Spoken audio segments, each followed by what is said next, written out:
Hey everyone, I'm Ellen here at Etrailer.com, and we're going to be taking a look at the Curt T-connector vehicle wiring harness. Now this allows you to have a 4-pole flat trailer connector in your vehicle, and it is a custom fit design for the 2018 through the current Hyundai Kona. So this is not going to require any kind of cutting or splicing of your wires. Should be a pretty straightforward install and allows you to transfer your Kona's electrical signals from your vehicle into your trailer, so you can use your stop lights or your brake lights and your turn signals and let other drivers know what's going on around you and have those transferred into your trailer. So let's take a closer look at what actually comes in your kit and roughly how to get this installed. So you're going to get the wiring harness, which is going to have all this stuff here. It looks complicated, but it's really not that bad.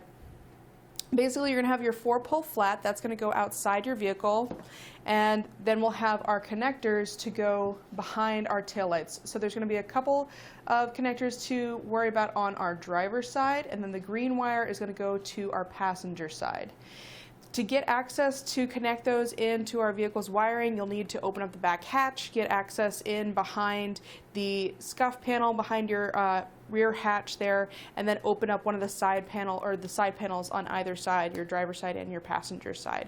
That will allow you to get access to that wiring, so just plug those right in line with your vehicle's wiring harness and your taillights. So it makes it pretty simple. A few connectors to undo along the way. It does come with instructions on how to get that done. They do have some pictures to make that a little bit more clear on what goes where and how all of that works. So they are just in black and white, so it can sometimes be a little bit tricky to see stuff, but they do a pretty good job overall.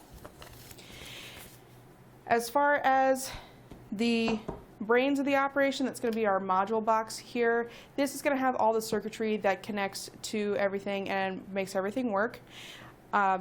Should be pretty straightforward. You want to make sure that you mount this at a really nice, safe location. Maybe use some zip ties to anchor it to some wiring. It also comes with a little hardware pack here. Has some double-sided foam tape to attach this as well. Whenever you're putting that in place, it's a good idea to really clean off the surface you're mounting this to, because if this does come dislodged and it happens to bang around as you're driving, it can cause some damage and some issues. That's something that we've encountered here at Etrailer. Some of these wirings have come back just because they've come free and bounced around. So that's something that I would definitely be on the lookout for, is to anchor this really well to your factory wiring or find a nice stable spot to mount that up. Your 4-pole wiring is going to be routed outside the vehicle, and the kit does include some Black Silicone or some Black Gasket Maker. So you're going to go through a Factory Grommet in your Kona, and this allows you to seal that back up, so you don't have to worry about any gas fumes getting in or any moisture coming in from the underside of your vehicle. And it's always a nice thing when they include that in there. And then you can have your wiring outside the vehicle, so you don't have to run it in and out of your hatch, so it makes it kind of like a more permanent looking install. You can also get a couple of brackets to mount this more permanently by your hitch. They are sold separately. You can find those here at Etrailer.com. It's kind of a nice way to have it readily available next to your hitch whenever you're ready to use it.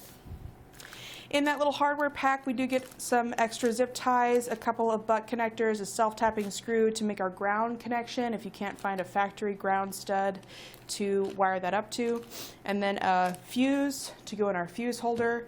That's going to go in between our bulk wire and the battery, and then that bulk wire connects to the black wire coming off of our box there. So it seems like a lot. It's really pretty simple in practice. It's just making those connections and cinching everything up. If any of those connections, the wiring connections between your bulk wire and the module box are going to be outside, I would suggest switching these out for heat shrink butt connectors. It's not absolutely necessary, but it's just something that I like to do to make sure that it has a watertight seal. These will work just fine, especially if they're just going to be inside your vehicle, but you can, again, find those here at Etrailer.com. That's pretty much all there is to it for installing the wiring.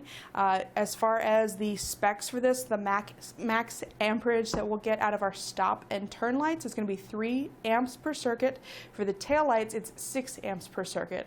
It is covered by a 1-year limited warranty, and that's pretty much all there is to it for our look at the Curt T-connector vehicle wiring harness with your 4-pole flat trailer connector. If you need this to hook up to a 5-pole, 6-pole, or 7-pole, we do also have adapters here at Etrailer.com, so you can get that wiring to work with any of those other styles. Well, I hope this has been helpful. Again, I'm Ellen here at Etrailer. Thanks for watching.